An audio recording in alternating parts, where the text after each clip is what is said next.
people of this country should think that the power of this BJP is only winning elections and mainly in the heartland states of Hindi and what we generally call as the Gomutra states. You cannot come to South India.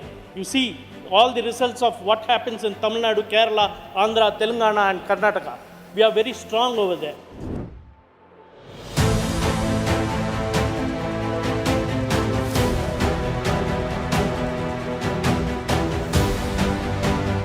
Vanakkam, Chairperson.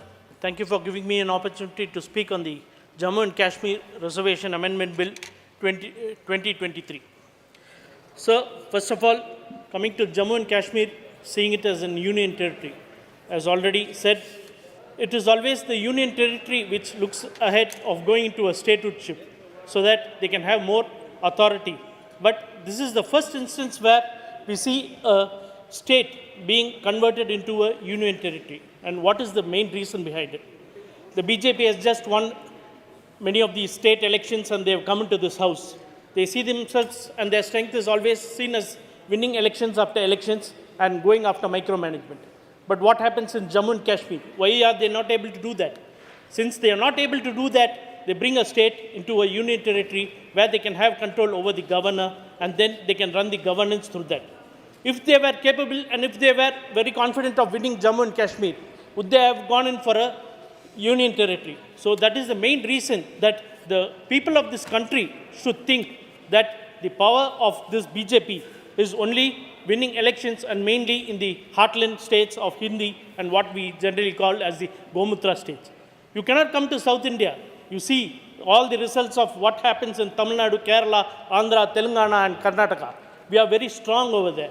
So we will not be surprised if you have an option of converting all these states also into union territory so that you can come into indirect power of coming and having, because you can never dream of setting foot over there and taking control of all these southern states. So having the reservation bill into confidence. So we should first look into the history because the Dravidian ideologies have always been strong and has been pro-reservations. So in the early years, before independence, the country was ruled by a minority of 3% people having a majority stay in all the government jobs, work, everywhere, education. It was the Dravidian ideology, it was our forefathers of DMK, the Justice Party, in the year 1926 that brought in the Reservation Act for work and for education in OBC sectors and for all class people.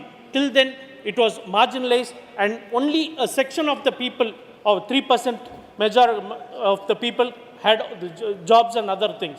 So, in the year 1926 was the first time that in India, in Tamil Nadu, Justice Party brought all these reservations for people so that people from all class can take part in governance. And what happened after that? After India obtained independence in the year 1947, it was struck down by the Madras High Court that these reservations shall not exist anymore. And then again, when we went to Supreme Court, the same this thing was done, that it was struck down and no reservation was there. It was our leader, the great Dravidian ideology of Principal Tandai Periyar, who had, along with the then Prime Minister Jawaharlal Nehru and the Law Minister Ambedkar, had gone and sought that we need reservations for work and for education. It is completely necessary. And then after fight, at last the union government under the leadership of Prime Minister Jawaharlal Nehru agreed for reservation in work. But then Tandai Periyar and our leaders then struck it down. They said that if you give reservation only in work, who is educated? It is again only those people who are educated, that 3% of the society will again get work. So they again fought. They had many other protests, and then at last in the year 1951, the first amendment of this parliament, the first amendment of the constitution after it was formed, it was then declared that the first amendment, that there will be reservation given for both work and for education, and that is how education and work has come and reservation had come into place. And so many people, so many lakhs of people have come into governance and other places, so that we have a very good this thing. So taking the 4 pillars of the democracy, both the legislative we have reservations. It is very good that we have come till that, and now this government has also introduced the women's bill, which is a very good this thing. So, but coming into the executive, there is no reservation for OBCs. It is fully dominated by other castes, the so-called forward caste people, and a very marginalized section of the scheduled castes or the scheduled tribes. So we would like to urge upon this government to give more importance into the executive for OBCs. So DMK is always seen as a champion of the OBCs. In the recent 27% of the medical quota OBCs, it was our government that had gone court after court and got the final verdict in Supreme Court so that we could have the 27% OBC quota, not only for Tamil Nadu, but for the whole of India. And it is only after our Chief Minister, Mr. M.K. Stalin, he is seen as the hero of the OBCs. Sir, again coming to the judiciary. In judiciary also, it is fully dominated by people of the so-called forward caste. There is not a reservation for OBC. And so that reflects on the judgment of the cases too.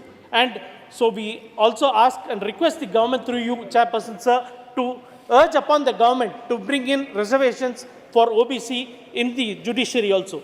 So coming into the Jammu and Kashmir, they have brought in this bill reservation saying that, sir, Tamil Nadu has a very good rapport and relationship with Jammu and Kashmir. During the emergency days, the father of Mr. Farooq Abdullah, Mr. Abdullah was held in Tamil Nadu. He was safeguarded in Tamil Nadu by our Chief Minister, the then Chief Minister Kalaignar Karunanidhi.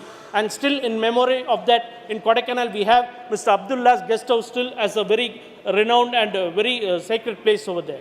And when the Article 370 was brought, it was our leader, Mr. M.K. Stalin, who had brought all the allies and fought against this very government in the heart of Delhi, and we voiced out. So Tamil Nadu and Jammu and Kashmir always has a very good relationship.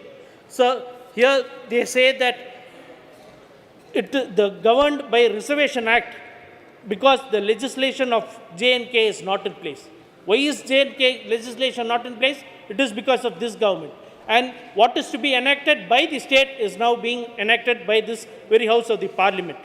And sir, we would also like to make a very sincere request that the caste census, which has been pending for a very long time throughout the country, it should be conducted at once as demanded by our Chief Minister, Mr. M.K. Stalin.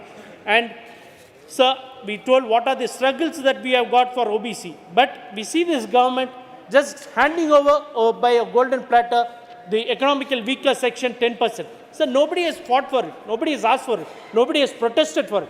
But this government is seen in appeasing the forward caste, but the same quota, the same marks for an OBC, SC or ST is much, much higher than what is being handed over to the economically weaker section of 10%. So we request upon this government to look into that EWS section and to give in more quota for the OBCs and to conduct a caste census at the earliest